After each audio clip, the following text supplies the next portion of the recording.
se nka message cyangwa n'ibindi bindi?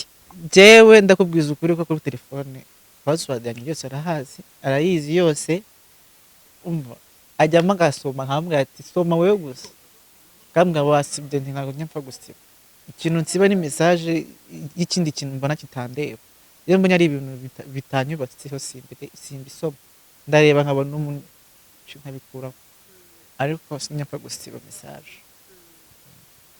Ariko nibyo ku mugani we ushobora no kuvuga gutyo nese nuzi ko umuntu ashobora kwandikira abantu wenda biranashoboka cyane wenda agasiba akaba ati ngiye kona na shushu be wanjye reka mbanze nsibe cyangwa se na fiance wanjye bibaho cyane.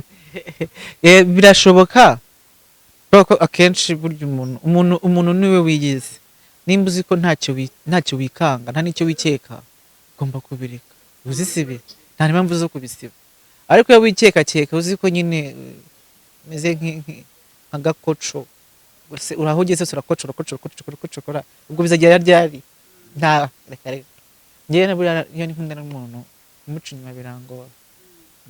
Hanyuma ige ni ikihe kintu cyatumye nka nyiri nkwaya nzi ko rimwe na rimwe hari ibintu byakunda kugira private uvuga ati none niyemeje ko urukundo rwanjye rujya ku mugaragaro no kugira ngo wenda abantu bari bakikubona muri ya shusho nkayige wa kera noneho bave mu rujijo cyangwa se nuko baza ati batazagira n'umuntu umuyoberaho. Tunabikoze kugira ngo ngaragaze yuko ibyo ndimo ari ukuri no kugira ngo na babandi birukanka bategereje bavuga ati ibi nibi be bahagaze gato be bahagaze. Ubu ngubu umukobwa atekerezaga yige igira icyo umubwira nambwira rwose yihangane yihangane ari cyo nambwira ati sorry rwose ubu amaze gufatwa cyane unarafashwe mu minsi mike Sonia yari ari madamu yige. Yeah, of course.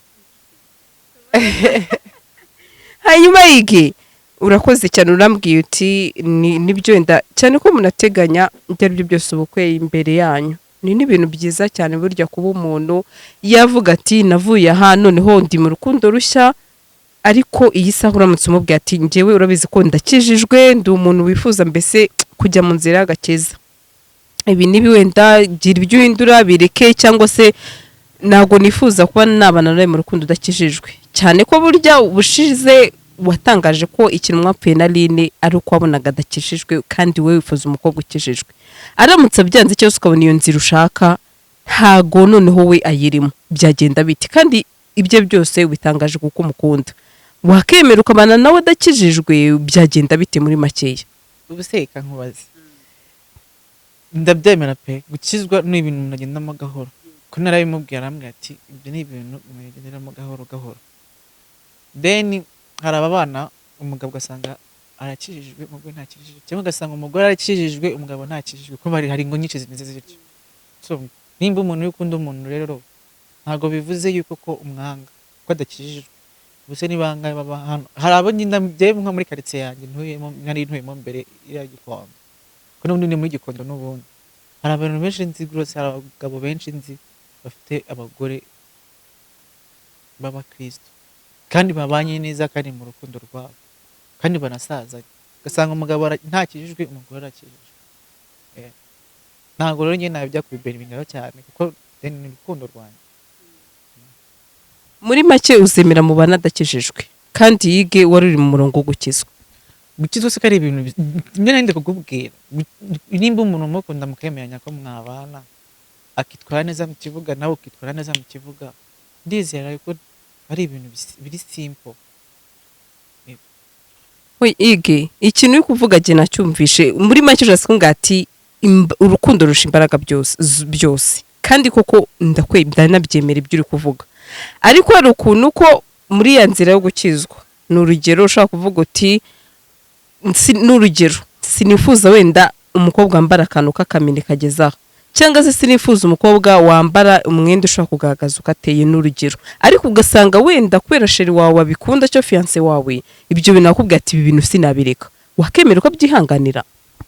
Ntabyihanganira kubera ko deni none se nta abantu benshi nkaho amasenyero menshi nyambonamo nagendaga nsengeramo mbere kabona yambaye ipantaro iramwegereye ariko usanga nkoje yambaye agasengeri yashyize agakode, deni urumva ko ari ahantu hamwe na hamwe ari kugenda hagaragara.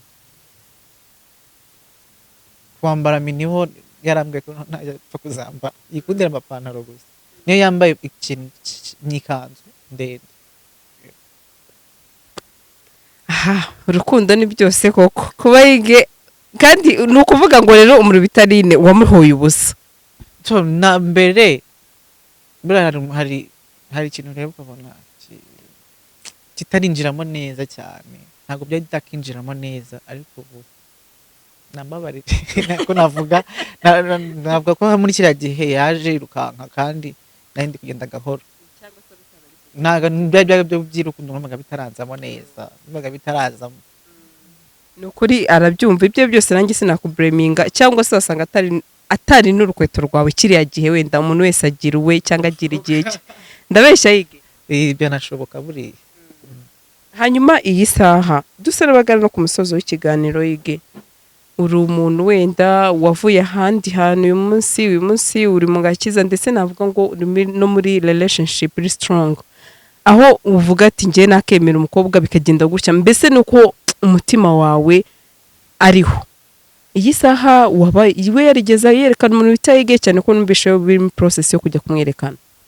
Kubera ko we inaha abantu bahari ni bakeya, ntabwo ari benshi cyane, nawe afite gahunda ko tugomba kujyayo iwabo bakanyerekana kugira ngo bamenye, deni noneho tubone kujya mu bintu byose ku murongo. Hanyuma ngiye ko kwibariza akandi kabazo kanoroshye, ntabwo ndi bwinjireho umurega mu mabanga y'urugo. Amabanga y'urugo ntabwo ndi buze kuza kwinjiramo kuko ndabizi ko bitanyorohera. Ni nk'iyo yaje mu rugo iwanyu akenshi wenda avuze ati guteka iki byose, ni iki kintu ateka cyane ukanezerwa cyane ko nawe nzi ko ngo uzi guteka. Yego to navuga ko ikintu nabonye azi guteka pe, gusa nyine kubera ko umuntu umaze igihe kinini cyane hanze ntabwo byinshi abazi guteka ibiryo byiri iwabo. To namwe ngo nantekere ukuntu ateka hariya inkoko, anekera inkoko mbona n'ubundi harimo gusa hariho akabanga kandi ku ruhande gatoya ko kananshimishije. N'abarambwira ati barambwiye ngo uzi guteka, ngo kandi ngo uzi guteka inyama. Namwe nzi guteka inyama n'ubugari. Nijoro ibyo twariye ubugari n'inyama, arambwira ati koko burya umuntu unozi, burya iyo umugabo azi gukora niyo wamusiga mu rugo kumwe n'abana yamenya kubatekera. Hanyuma yige hari abandi nabonye bavuze ko wenda kuba yaragiye mu rukundo akaba yasomana imbere ya kamera, mbese basa n'abakubureminga, wowe wababwira iki?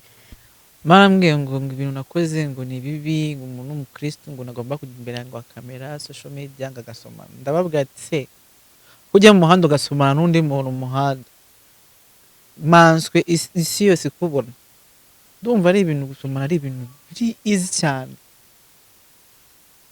Kujye deni ntabwo karagiteri zanjye zari zimeze nk'iz'abazungu, nta kintu muri make numvaga ko ari nk'ibintu biri izi bizu, ni ibintu bisanzwe, ni nk'uko ushobora guhagarara mu muhanda uri no reka tuvuge mu mujyi ugahagarara kwa Rubangura bita umuntu bizu ku muntu, kandi hari igihe usanga hari n'umuhungu n'umukobwa bakore mu muhanda bagasomana kandi ukabona abantu nta n'ikintu bibabwiye, akantu k'amafuti kari akantu kanaje rimwe, ariko babigize imva, babigize ibintu byadanje, kandi numva n'abarokore benshi njya mbona mu muhanda banasomana. Uze gusoma ni ibintu biri easy, sibyo kuvuga ngo basi twagiye kuri social media ngo tujyanye imero, ibyo bintu byari kuvuga ati ibyo koze, ariko se bizu ni ibintu bisanzwe biri easy cyane rwose. Abantu bagifite imyumvire yo mu cyaro, ubu turi muri digital, ntabwo turi muri noze, turi muri analogue rwose. Bihangane ntibumve ko imyumvire yabo ya kera n'imyumvire y'ubu ngubu bimeze kimwe, biratandukanye. Biya ni bizu ntabwo ari ibintu byahatari cyane ngo nababwira rwose, biya ni ibintu biri easy, ni nkuko wagira mu hano ugasuzuma, ni ibintu bisanzwe biriya. Ni njye wa mbere bikubajije cyangwa n'abandi bakwandikiye bakakubaza biriya bintu?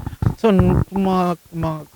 kuri commentaire nagiye mbibonamo, burya njya kenshi nshobora gusoma commentaire ariko sinsubize, ndasoma nyine ndasoma nkavuga ati kuriya uyu nguyu afite imyumvire burya ngo nta murokore usomana, ibyo ni ibintu bisanzwe, ni ubu ngubu byarabaye easy basigaye basomana, ntibakumve ko iyo ni bizu isanzwe, ntabwo ari ibintu bijya kujya kuri muze ngo ahagarare ngo umuhanda ngo wajyane tire nk'uko bisanzwe. Tire na bizu biratandukanye. Uba wumva noneho utazongera gusomana ko ya komenti z'abantu? Njye ndi gusoma commentaire nizo niyo nangiye kuzisoma nkumva zitangiye nkumva bamwe batangiye gutukana tabivamo nkigira muzanjye. Ubu akenshi niyo nibereye mu rugo mba ndi gukina game, niyo nari gukina game mba ndi kureba film, inshuro nyinshi mba ndi kwirebera film. Hanyuma nk'icyo kintu rero kuri iyi saha cyangwa uyu munsi wabwira abantu? Hari abantu uyu munsi wenda bagitera comment ati ige kubera ati wenda kude n'uyu mukobwa ufite ibisoko wenda by'amabara atige ngo yakijijwe, abandi atige yasubiye hahandi, yige yasubiye inyuma, mbese comment nyinshi. Abo bantu batekereza gutyo ntibagakunde kwita ku kintu. None se kandi abantu benshi basigaye basuka bagashyiramo amabara, hari abasuka bagakubitamo umweru, umuhondo, kubitamo ibintu, buri muntu naguyiwe n'icyo ushaka gushyira ku mutwe. Iyo uri umukobwa then njye mba numva nanakubraminga kuri style washyize ku mutwe. Buri muntu nimba se cyambere cy'urana navuga ko nyamahanga, kandi none umuntu navuga abantu bahari bakunda kwishyira amamodeli, abantu baba batubonye bakunda kwishyira amamodeli amabara, ariko usanga umwe afite nka plante ku mutwe ifite nk'amabara agira ngo nta mekikora. Hari igihe usanga afite nk'amabara nk'abiri mu mutwe, atatu, ane. Ririya bara rero hari ikintu byari bibeminza byinshi, narabibonye ndagatatu buryo umuntu ni ku giti cye, umukobwa w'igice caka cyashyira ku mutwe. Hari usanga yogoshesezemo tentire, usanga afitemo tentire y'umweru, y'umuhondo, y'icyatsi, amabara yose agenda ahinduranya, agashyiramo rouge pondo, agashyiramo umutuku, agashyiramo amabara. So nibyo nabyo mba numva ariko uko bimeze, ibintu byo kuvuga ngo umuntu umukobwa ngo ashyizemo ibiki n'ibiki ndamugano. Hanyuma umuntu wagucira urubanza wenda kwera ati uno muntu kuko akundana n'uyu nawe ni nkawe, wamubwira iki we ugufata gutyo muri iyo shusho? Namubwira rwose nihangana, akomeze atekereze ibyiwe mu mutwe wiwe, n'ubwenge afite, then nakumva ko kuvuga n'ubavuzwe yaheze mu nda nyine. So rero ndizera n'ubundi iyo umuntu amaze kugera ku isi agomba kuvugwa, niyo wahinduka kajana n'ubundi bakuna muri essence, akubwira ati n'ubundi ntago mbona ko ari ibintu biri clear, abana ntazi aracyabirimo, nubwo yakijijwe aracyabirimo, turabizi ikindi kintu namwe komeza uvuge.